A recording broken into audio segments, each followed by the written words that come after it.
प्रोनेसिस investor academy के इस brand new video में आप सभी का स्वागत है। ये वीडियो हमारा टॉप 3 म्यूचुअल फंड सीरीज का सेकंड वीडियो है। फर्स्ट वीडियो हमने पब्लिश किया था फ्राइडे को। उस वीडियो में हमने लार्ज कैप कैटेगरी के टॉप 3 फंड्स के बारे में डिटेल से आपको बताया था। इस वीडियो में मैं आपको top 3 large and mid cap category के फंड्स के बारे में डिटेल से बताऊंगा। End of course like all my other videos, मैं सिर्फ आपको टॉप फंड्स के नाम नहीं बताऊंगा बल्कि कंप्लीट सिलेक्शन प्रोसेस शो करूंगा, जिससे मैं आपके लिए out of 28 funds top 3 funds select करूंगा। आने वाले नेक्स्ट फ्यू डेज में हम म्यूचुअल फंड से रिलेटेड ऑलमोस्ट सारे कैटेगरीज के डिटेल्ड वीडियो पब्लिश करने वाले हैं। तो अगर अभी तक आपने हमारा यूट्यूब चैनल सब्सक्राइब नहीं किया है तो जरूर सब्सक्राइब करें। इस यूट्यूब चैनल को सब्सक्राइब करते वक्त आप नोटिफिकेशन बेल भी जरूर प्रेस करें, ताकि जो भी फ्यूचर में वीडियोस आएंगे इस यूट्यूब चैनल पे उसका टाइमली नोटिफिकेशन आपको मिल सके।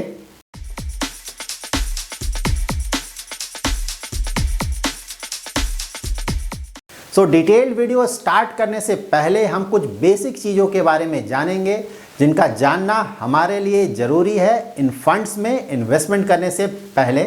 सबसे पहले हम ये जानेंगे कि large and mid cap category के फंड्स अपना इन्वेस्टमेंट कहाँ करते हैं। ये फंड्स अपने टोटल इन्वेस्टमेंट का एटलीस्ट 35% लार्ज कैप स्टॉक्स में and at least 35% mid cap stocks में इन्वेस्ट करते हैं।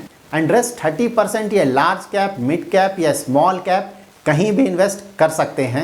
Mostly large and mid cap category के फंड्स अपना ज़्यादातर इन्वेस्टमेंट लार्ज कैप स्टॉक्स में करते हैं और उसके बाद मिड कैप स्टॉक्स में करते हैं, जबकि स्मॉल कैप स्टॉक्स में इनका इन्वेस्टमेंट काफ़ी कम होता है। नाउ अगर आपको इन फंड्स में अपना इन्वेस्टमेंट करना है तो आपका इन्वेस्टमेंट होराइजन क्या होना चाहिए, दैट इज़ आपको कम से कम कितने समय के लिए इन फंड्स में अपना इन्वेस्टमेंट करना चाहिए।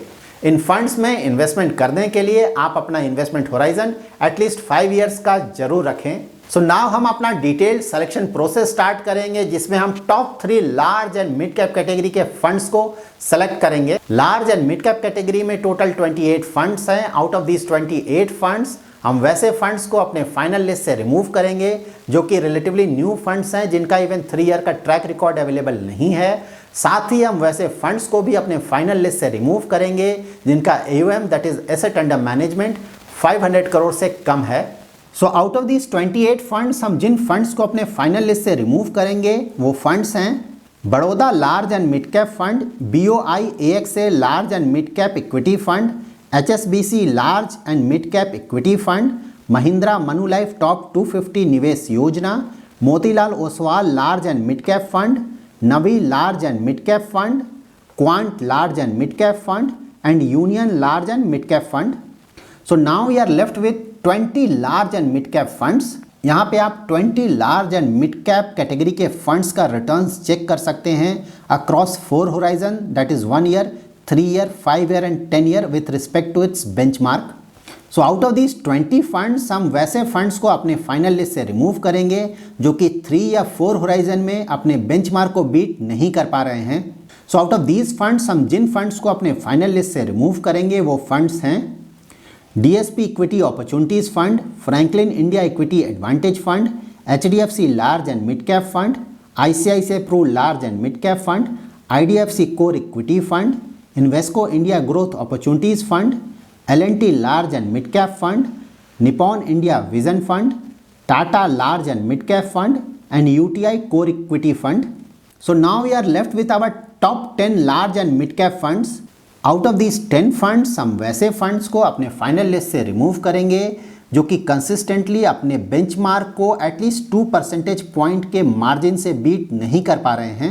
जब भी हम किसी भी actively managed equity mutual fund में अपना इन्वेस्टमेंट करते हैं तो हमारा एक्सपेक्टेशन ये होना चाहिए कि वो actively managed fund at least 2 percentage point से अपने बेंचमार्क को जरूर बीट करे, क्योंकि अगर कोई फंड अपने बेंचमार्क को भी कंसिस्टेंटली अच्छे मार्जिन से बीट नहीं कर पा रहा है, इन दैट केस हम किसी भी एक्टिवली मैनेज्ड फंड की जगह किसी passive fund that is index fund में अपना इन्वेस्टमेंट करेंगे, क्योंकि वहाँ पे एक्सपेंस रेशियो भी रिलेटिवली कम होगा। आउट ऑफ दीज फंड्स हम जिन फंड्स को अपने फाइनल लिस्ट से रिमूव करेंगे वो फंड्स हैं Aditya Birla Sun Life equity advantage fund, Edelweiss large and mid cap fund, Kotak equity opportunities fund, LIC MF large and mid cap fund, Principal emerging blue chip fund, SBI large and mid cap fund, and Sundaram large and mid cap fund. So हम जिन funds को अपने final list से remove कर रहे हैं उन funds में Principal emerging blue chip fund एक अच्छा फंड है। So now we have got our top 3 large and mid cap funds. ये top 3 large and mid cap funds हैं Axis growth opportunities fund, Canara Robeco emerging equities fund and Mirae asset emerging blue chip fund. So out of these 3 funds Axis growth opportunities fund relatively new fund है, that's why इसका 5 year and 10 year का returns available नहीं है। इस fund ने 1 year and 3 year horizon में अपने benchmark को अच्छे मार्जिन से बीट किया है। Canara Robeco emerging equities fund 1 year horizon में अपने बेंचमार्क को बीट नहीं कर पाया है, लेकिन 3 year, 5 year and 10 year horizon में इस फंड ने अपने बेंचमार्क को अच्छे मार्जिन से बीट किया है। Mire asset emerging blue chip equity fund ने अक्रॉस ऑल 4 होराइजन अपने बेंचमार्क को अच्छे मार्जिन से बीट किया है। Out of these 3 funds Mire asset emerging blue chip fund का ईवीएम काफ़ी बड़ा है, अबाउट 22,000 करोड़। अगर आप इस फंड में अपना इन्वेस्टमेंट करना चाहते हैं तो आप पर मंथ मैक्सिमम 2,500 का एसआईपी इस फंड में कर सकते हैं। ये fund lump sum investment and large amount का एसआईपी एक्सेप्ट इसलिए नहीं कर रहा है क्योंकि फंड मैनेजर्स को लगता है कि अगर उनका ईवीएम और ज़्यादा बड़ा हो जाएगा तो उन्हें इस फंड को मैनेज करने में प्रॉब्लम हो सकता है। नाउ हम इन 3 फंड्स का market cap wise allocation check करेंगे। एक्सिस ग्रोथ अपॉर्चुनिटीज फंड ने अपने टोटल एसेट का लार्ज कैप स्टॉक्स में इन्वेस्ट किया है 43.36% एंड मिड कैप स्टॉक्स में इन्वेस्ट किया है 48.4%। Canara Robeco emerging equities fund ने अपने टोटल एसेट का लार्ज कैप स्टॉक्स में इन्वेस्ट किया है 56.81% एंड मिड कैप स्टॉक्स में इन्वेस्ट किया है 37.2%। Mirae asset emerging blue chip fund ने अपने टोटल एसेट का लार्ज कैप स्टॉक्स में इन्वेस्ट किया है 59.03% एंड मिड कैप स्टॉक्स में इन्वेस्ट किया है 36.78%। इन तीनों ही फंड्स का मेजर इन्वेस्टमेंट है large cap and mid cap stocks में, जबकि स्मॉल कैप स्टॉक्स में इनका एक्सपोजर काफ़ी कम है। नाउ हम इन तीनों फंड्स का सेक्टर एलोकेशन चेक करेंगे। एक्सिस ग्रोथ अपॉर्चुनिटीज फंड का मेजर एक्सपोजर है technology, financial and chemical sectors में। Canara Robeco emerging equities fund का मेजर एक्सपोजर है financial, health care and services sector में, जबकि Mirae asset emerging blue chip fund का major exposure है financial, health care and technology sector में। Axis growth opportunities fund ने अपने टोटल एसेट का ऑलमोस्ट 76% इन्वेस्ट किया है इन टॉप 5 सेक्टर्स में, जबकि Canara Robeco emerging equities fund ने सिर्फ 62% इन्वेस्ट किया है अपने टोटल एसेट का इन 5 सेक्टर्स में, और Mire asset emerging blue chip fund ने अबाउट 64% इन्वेस्ट किया है अपने टोटल एसेट का इन टॉप 5 सेक्टर्स में। सो एक्सिस ग्रोथ अपॉर्चुनिटीज फंड का सेक्टर वाइज एलोकेशन रिलेटिवली काफ़ी कॉन्सेंट्रेटेड है एंड इन टॉप 5 सेक्टर्स में भी इस फंड ने technology, financial and chemical sectors में काफ़ी बड़ा एक्सपोजर लिया है। नाउ हम इन 3 फंड्स के स्टॉक पोर्टफोलियो को चेक करेंगे। एक्सिस ग्रोथ अपॉर्चुनिटीज फंड ने जिन मेजर स्टॉक्स में अपना इन्वेस्टमेंट किया है वो है Tata Elxsi, PI industries, Bajaj finance, Coforge and Astral. Canara Robeco emerging equities fund ने जिन मेजर स्टॉक्स में अपना इन्वेस्टमेंट किया है वो है HDFC bank, ICICI bank, Infosys, Reliance industries and Bajaj finance. And Mirae asset emerging blue chip fund ने जिन टॉप स्टॉक्स में अपना इन्वेस्टमेंट किया है वो है HDFC bank, ICICI bank, axis bank, Infosys and state bank of India.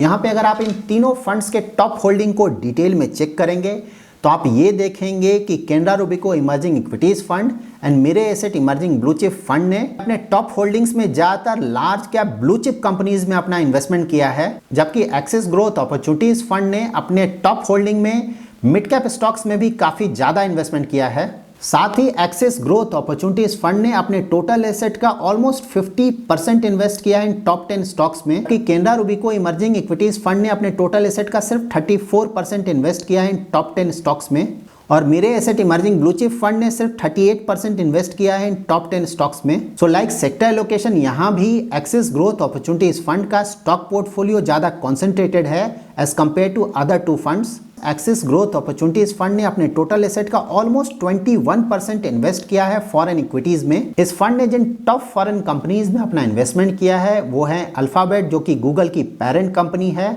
Amazon, Facebook, JP Morgan Chase, PNG and visa. Axis growth opportunities fund का अगर आप स्टॉक पोर्टफोलियो डिटेल में चेक करते हैं तो आपको एक बहुत ही इंटरेस्टिंग चीज पता चलेगा। इस फंड का अगर आप इंडियन इक्विटीज में इन्वेस्टमेंट देखें तो वो इन्वेस्टमेंट रिलेटिवली कॉन्सेंट्रेटेड है, दैट इज इस फंड ने कुछ ही स्टॉक्स में अपना ज़्यादातर इन्वेस्टमेंट किया है। साथ ही इस फंड का इंडियन इक्विटीज में मेजर एक्सपोजर है इंडिया के मिड कैप कंपनीज में। और इंडिया की लार्ज कैप कंपनीज में इस फंड का एक्सपोजर कम है। इस फंड ने अपना ज़्यादातर लार्ज कैप एक्सपोजर लिया है फॉरेन इक्विटीज़ में, और इस फंड का फॉरेन इक्विटीज़ में अगर आप इन्वेस्टमेंट देखें तो ये काफ़ी ज़्यादा डाइवर्सिफाइड है। इनफैक्ट ये ओवर डाइवर्सिफाइड है, क्योंकि इस फंड ने अपने टोटल एसेट का ऑलमोस्ट 21.5% इन्वेस्ट किया है फॉरेन इक्विटीज़ में। और फॉरेन इक्विटीज़ में इस फंड का टॉप होल्डिंग है अल्फ़ाबेट, और अल्फ़ाबेट में इस फंड ने सिर्फ इन्वेस्ट किया है 1.42%। सो इसका मतलब ये है कि इस फंड ने काफ़ी ज़्यादा फॉरेन कंपनीज में अपना इन्वेस्टमेंट किया है, और सारे कंपनीज में इस फंड का एक्सपोजर काफ़ी कम है। सो ओवरऑल ये फंड इंडियन इक्विटीज़ में एंड फॉरेन इक्विटीज़ में इन्वेस्टमेंट करने के लिए बिल्कुल अलग इन्वेस्टमेंट स्ट्रैटेजी को फॉलो कर रहा है। इंडियन इक्विटीज़ में इस फंड का पोर्टफोलियो रिलेटिवली कॉन्सेंट्रेटेड है, जबकि फॉरेन इक्विटीज़ में इस फंड का पोर्टफोलियो ओवर डाइवर्सिफाइड है। साथ ही अगर आप इस फंड का कंपैरिजन करेंगे with Parag Parekh flexi cap fund, तो इन दोनों फंड का इन्वेस्टमेंट स्ट्रैटेजी बिल्कुल अलग है। पराग पारेख फ्लेक्सी कैप फंड अपने टोटल एसेट का ऑलमोस्ट 28 to 30% इन्वेस्ट करता है फॉरेन इक्विटीज़ में, और पराग पारेख फ्लेक्सी कैप फंड अपने टोटल एक्सपोजर का ये 28 to 30% इन्वेस्ट करता है सिर्फ 5 to 6 फॉरेन कंपनीज में। So now out of this top 3 large and mid cap funds हमें अपना इन्वेस्टमेंट किस फंड में करना चाहिए? So long term performance wise Mirae asset emerging blue chip fund large and mid cap category का best fund है। अगर आप मंथली SIP रूट के थ्रू इन्वेस्टमेंट करना चाहते हैं और आपका इन्वेस्टमेंट अमाउंट अप टू 2500 है, तो मेरे asset emerging blue chip fund काफ़ी अच्छा ऑप्शन है। अगर आप large and mid cap category में लमसम इन्वेस्टमेंट करना चाहते हैं, या फिर आपका SIP अमाउंट बड़ा है, इन दैट केस आपके पास 2 और इन्वेस्टमेंट ऑप्शंस अवेलेबल हैं। अगर आपने ऑलरेडी US इक्विटीज में अपना इन्वेस्टमेंट किया हुआ है, इन दैट केस आपके लिए केनरा रूबिको इमर्जिंग इक्विटीज फंड अच्छा ऑप्शन हो सकता है। और अगर आपने फॉरेन इक्विटीज में एक्सपोजर नहीं लिया है और आपको फॉरेन इक्विटीज में एक स्मॉल एक्सपोजर चाहिए, in that case axis growth opportunities fund आपके लिए एक अच्छा ऑप्शन हो सकता है। So that's it in this video. अगर आपका इन्वेस्टमेंट रिलेटेड कोई क्वेरी है तो आप हमारा एवरी सैटरडे 7:30 PM का लाइव सेशन जरूर ज्वाइन करें। अगर आपको ये वीडियो पसंद आया है तो जरूर लाइक एंड शेयर करें, और अगर अभी तक आपने हमारा यूट्यूब चैनल सब्सक्राइब नहीं किया है तो जरूर सब्सक्राइब करें। Thanks lot for watching.